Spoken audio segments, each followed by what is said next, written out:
Hello दोस्तों, welcome to study 2.0 with आकाश के YouTube channel पर। दोस्तों, आप सभी का फिर से स्वागत है एक बार हमारे इस यूट्यूब चैनल में।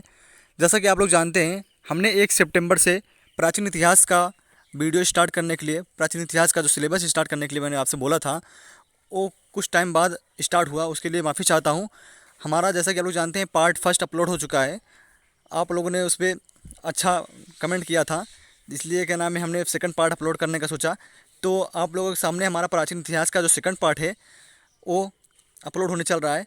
तो कृपया इस हमारे वीडियो को अच्छे से देखें और अपनी जो राय है वो हमारे इस वीडियो के कमेंट बॉक्स में ज़रूर कमेंट करिएगा, ताकि हम अपने जो गलती हैं छोटी मोटी उसको अपने हम अगली वीडियो में सुधारने की कोशिश करेंगे। तो आइए अपने वीडियो को स्टार्ट करते हैं। हमारा देखो पहला पॉइंट क्या बोल रहा है।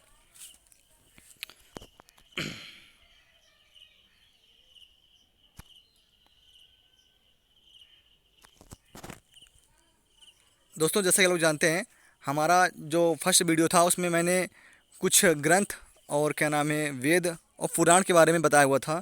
इसमें उसके बाद जो प्राचीन इतिहास के स्रोत हैं, वो सेकंड पार्ट हमारा इसमें स्टार्ट हो रहा है। तो आप, अगर आपने पिछली वीडियो को नहीं देखा है, तो आप, मैं इसकी यहाँ पे आई बटन में लिंक दे रहा हूँ, आप जाके वहाँ पे क्लिक करके हमारी पिछली वीडियो को देख सकते हैं। आइए देखते हैं। विदेशी यात्रियों से मिलने वाली प्रमुख जानकारी। विदेशी यात्रियों से मिलने वाली प्रमुख जानकारी।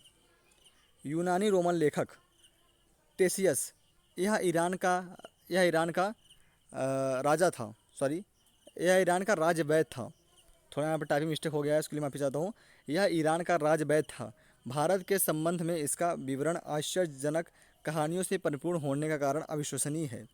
दूसरा है हेरोडोटस, इसे इतिहास का पिता कहा जाता है। इसने अपनी पुस्तक हिरोस्टिका में 5वीं शताब्दी ईसा पूर्व के भारत ईरान का संबंध वर्णन किया है। अगला क्या बोल रहा है। मेगस्थनीज, यह सेल्यूकस निकेटर का राजदूत था, जो चंद्रगुप्त मौर्य के राज दरबार में आया था। इसने अपनी पुस्तक इंडिका में मौर्य समाज और संस्कृत विषय में लिखा है। ठीक है दोस्तों, ये हमारे सब यूनानी लेखक हैं।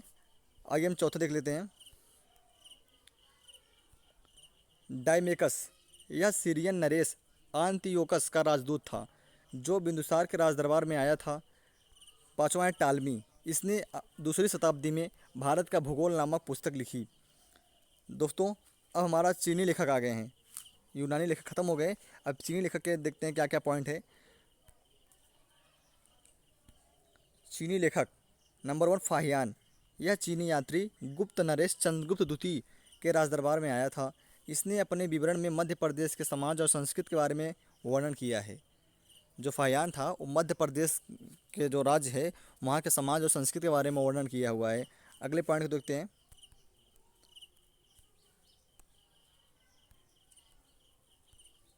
वेनसांग, यह हर्षवर्धन के शासनकाल में भारत आया था। वेनसांग 629 ईस्वी में चीन से भारत के लिए प्रस्थान किया और लगभग 1 वर्ष की यात्रा के बाद सर्वप्रथम यह भारतीय राज्य कपिसा पहुंचा। अगला पॉइंट देखते हैं। वेनसांग ने बुद्ध की प्रतिमा के साथ साथ सूर्य और शिव की प्रतिमाओं का भी पूजन किया। वेनसांग के अध्ययन के समय नालंदा विश्वविद्यालय के कुलपति आचार्य शीलभद्र थे। यह विश्वविद्यालय बौद्ध दर्शन के लिए प्रसिद्ध का केंद्र था। आइए हम अपने अब अगले पॉइंट तक चलते हैं। चीनी लेखक भी ख़त्म हो गए हैं, अब अरबी लेखक आ चुके हैं। देखते हैं। अरबी लेखक नंबर 1, अल-बरूनी, यह महमूद गजनवी के साथ भारत आया था। अरबी में लिखी गई उसकी कृति किताब उल हिंद भारत की खोज आज भी इतिहासकारों के लिए महत्वपूर्ण स्रोत है। दूसरा पॉइंट है इब्न बतूता, इसके द्वारा अरबी भाषा में लिखा गया उसका यात्रा वृत्तांत, जिसे रेहला कहा जाता है, ये इब्न बतूता की पुस्तक है।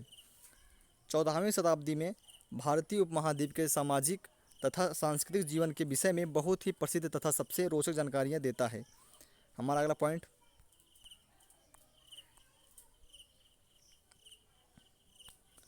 अन्य लेखक तारानाथ, यह एक तिब्बती लेखक था। इसने कंगयूर तथा तंगयूर नामक ग्रंथ की रचना की।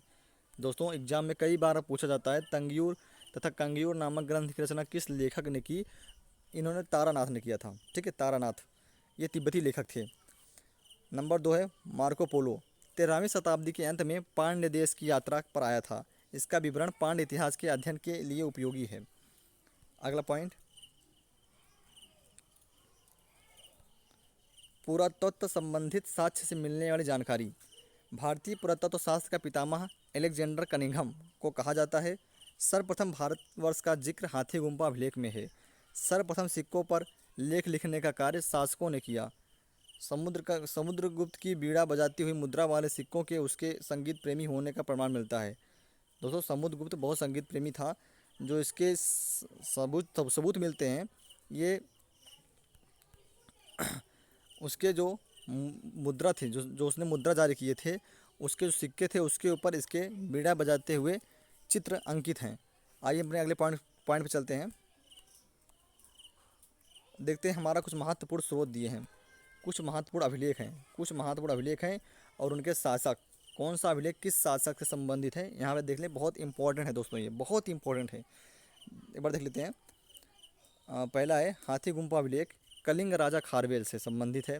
जूनागढ़ अभिलेख रुद्रदामन, नासिक अभिलेख गौतमी बलश्री, प्रयाग स्तंभ लेख समुद्रगुप्त, ऐहोल अभिलेख पुलकेशिन द्वितीय, मंदसौर अभिलेख मालवा नरेश यशोवर्मन, ग्वालियर अभिलेख प्रतिहार नरेश भोज। ठीक है दोस्तों। और हमारा क्या नाम है, अगला पॉइंट है भीतरी अभिलेख स्कंदगुप्त, देवपाड़ा अभिलेख बंगाल शासक विजय सेन। दोस्तों ये अभिलेख जितने मैंने आपको अभी पॉइंट नोट कराया, ये बहुत ही इंपॉर्टेंट हैं। कृपया आप इसको नोट कर लीजिए और एक बार ध्यान से पढ़ लीजिएगा। आइए देखते हैं हमारा लास्ट पॉइंट क्या बोल रहा है। हमारा लास्ट आज का क्वेश्चन का लास्ट पॉइंट है दोस्तों, अभिलेखों का अध्ययन एपिग्राफी कहलाता है। कई बार एग्जाम में पूछा चुका था, कई बार क्वेश्चन ये पूछा जा चुका है, अभिलेखों का अध्ययन क्या कहलाता है या एपिग्राफी किससे संबंधित है।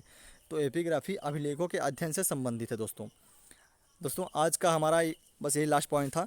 वीडियो हम इसलिए छोटा बना रहे हैं ताकि आप लोग वीडियो को अच्छे से समझ सकें। और हाँ, आपकी कोई प्रॉब्लम हो हमारे वीडियो के कमेंट बॉक्स में कमेंट करके ज़रूर पूछ सकते हैं, हम आपकी सभी प्रॉब्लम को सॉल्व करने की कोशिश करेंगे।